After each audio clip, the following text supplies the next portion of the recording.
नमस्कार दोस्तों आज राहुल गांधी जी उज्जैन महाकाल मंदिर पर जाते हैं और वहां पे दंडवत प्रणाम महादेव जी को करते हैं दोस्तों, और महादेव जी को जलाभिषेक करते हैं और उन्हें दूध से भी स्नान कराते हैं और रुद्राक्ष चढ़ाते हैं। और कैसे वहां पर दोस्तों पूजा अर्चना राहुल गांधी जी कर रहे हैं और दंडवत प्रणाम भी कर रहे हैं दोस्तों। तो राहुल गांधी जी उज्जैन से बीजेपी पर निशाना साधा और उन्होंने कहा कि सनातन धर्म ऐसा धर्म है जो सभी धर्मों का सम्मान करता है, सभी धर्मों को एक साथ लेकर चलता है। सनातन धर्म में अगर कोई आना चाहता है तो सनातन धर्म में कोई बंधन नहीं है। दोस्तों राहुल गांधी जी सनातन धर्म की तारीफ की, लेकिन दोस्तों मैं पूछना चाहता हूं राहुल गांधी जी से कि जब उदयनिधि स्टैलिन सनातन धर्म को डेंगू मलेरिया और सनातन धर्म का विरोध नहीं होना चाहिए, सनातन धर्म को जड़ से खत्म कर देना चाहिए, और भी ऐसे गंदे शब्दों का इस्तेमाल उदयनिधि स्टैलिन ने किया था तो राहुल गांधी जी एक ट्वीट तक नहीं किए थे दोस्तों।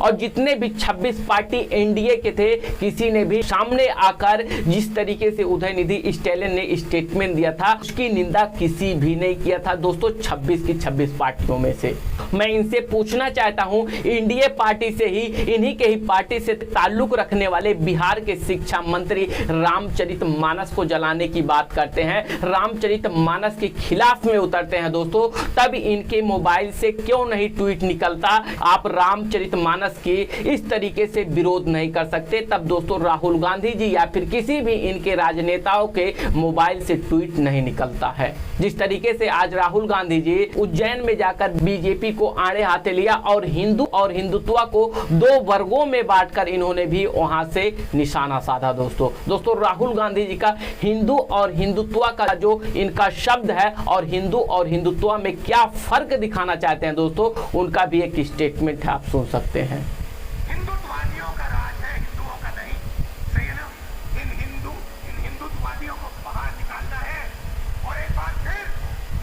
हिंदुओं का राज लाना है। दोस्तों राहुल गांधी जी हिंदू और हिंदुत्व हिंदू में ही दो भागों में बांटते हैं और कहते हैं हिंदू और हिंदुत्व को बाहर भेजना है फिर हिंदू राष्ट्र करना है दोस्तों मैं इनसे पूछना चाहता हूं राहुल गांधी जी, तो क्या अब हम लोग हिंदुस्तान छोड़ दें? आप बांग्लादेश से, श्रीलंका से, पाकिस्तान से, भूटान से, नेपाल से या फिर रसिया और अमेरिका से हिंदू लेकर आएंगे राहुल गांधी जी? आपसे सवाल है। आप चाहते हैं जैसे अफगानिस्तान में तालिबान की जब सरकार आई तो कुछ मुसलमान और भी जो कौम के लोग थे अफगानिस्तान से प्लेन का पहिया पकड़कर भागे थे, तो क्या अब यहाँ से भी हिंदू और हिंदुत्व प्लेन का पहिया पकड़कर दूसरे देश में पलायन कर जाए? क्या आप भी हिंदुस्तान से हम हिंदुओं को ताड़ना चाहते हैं कि आपकी सरकार जहाँ पे है वहाँ पर पाकिस्तान जिंदाबाद के नारे लगते हैं, आपकी जहाँ सरकार बनती है वहाँ पाकिस्तानी झंडा लहराए जाते हैं और आप मंदिर में आकर इस तरीके से स्टेटमेंट देते हैं कि सनातन धर्म सबसे अच्छा है, सनातन धर्म सभी धर्मों को लेकर चलता है?